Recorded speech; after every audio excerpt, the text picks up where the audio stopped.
كمال صفاته المتقدس في نعوت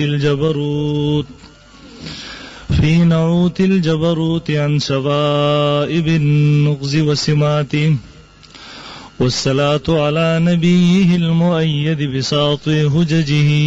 وواضح بيناته،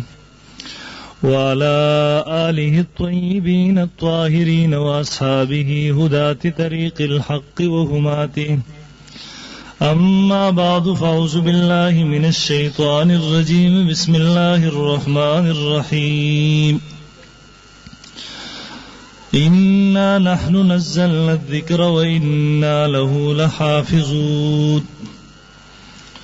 وقال رسول الله صلى الله عليه وسلم: إن الله يرفع بهذا الكتاب أقواما ويضع به آخرين. وقال يحيى في أبي حنيفة: حسد الفتى إذا لم ينالوا سعيه،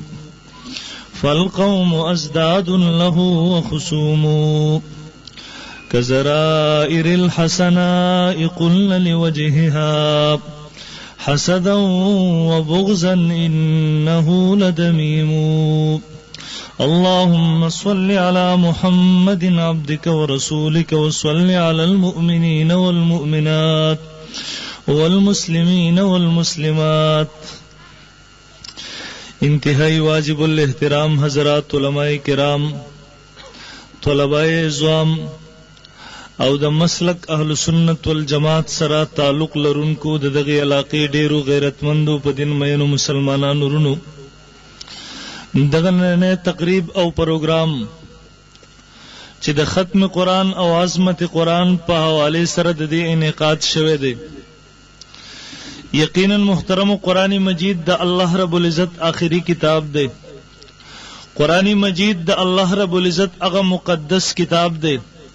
چې رب العالمین قرآن مجید کې ردی کتاب عظمت او شان په خپل بیانوي. محترم ردی قرآن عظمت د دې شان د دې درجه یو انسان دا معلومول غواړي، محترم دې په دې باندې مختصر او معمولی سوچ وکي چې یو د قرآن شان دی، یو د قرآن سره تعلق راغله دی، د یو سیز د هغې شان دی. لکه په دې باندې انسان غور وکي، انسان دې باندې سوچ وکي، انسان دې باندې فکر وکي، نو د قرآن مجید عظمت به دته ښکاره شي، د قرآن مجید عظمت به په اسانه طریقې سره دته معلوم شي.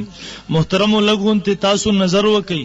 د قرآن مجید سره د کم سیس تعلق په کومه درجه کې هم راغله دی، هغه ته محترم الله رب العزت درجه ورکړي دي، الله رب العزت هغه ته شان ورکړي دي. تاسو غور وکي محترمو،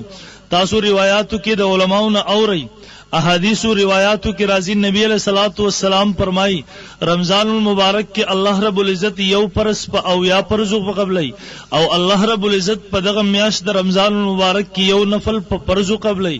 جی وجہ سرا دا دغم میاش تعلق دا قرآن مجید سرا راغلے دے، پا دغم میاش کی اللہ رب العزت قرآن مجید نازل کردے دے.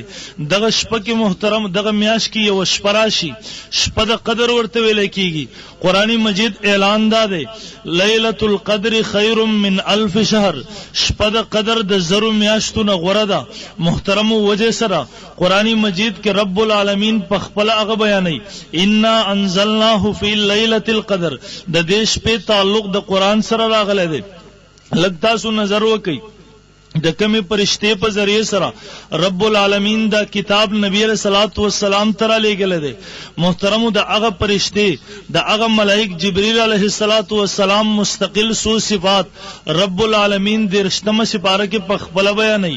لګون ته تاسو مخ کې لاړ شي محترمو، د کمی علاقې تعلق د دې کتاب سره راغله دے.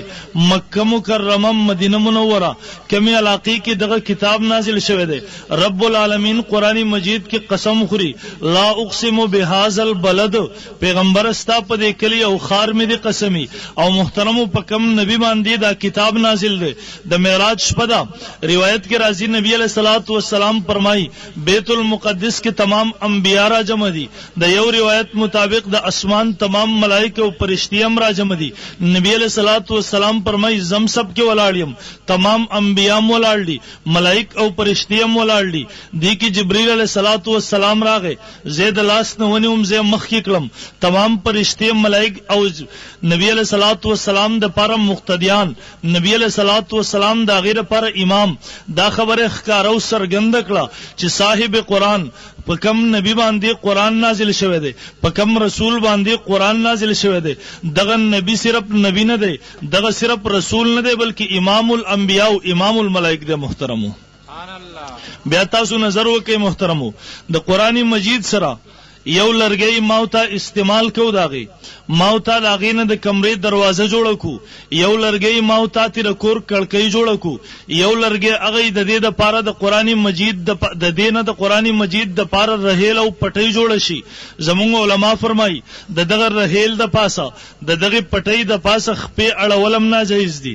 دغه پټي په استهزاء او بی ادبی سره گزارلم ناجایز دي د دې محترم احترام لازم او واجب دی وجه سره محترم د قرآن مجید سره د دې تعلق راغلی دی محترم او مختصر دا د قرآن مجید سره د کم سیس تعلق په کمی درجه کې راغلی دی رب العالمین محترم او هغه تم درجه او برکت ورکړی دی محترم یو دا دویم نن په مخ د ځمکه باندې تاسو نظر وکئ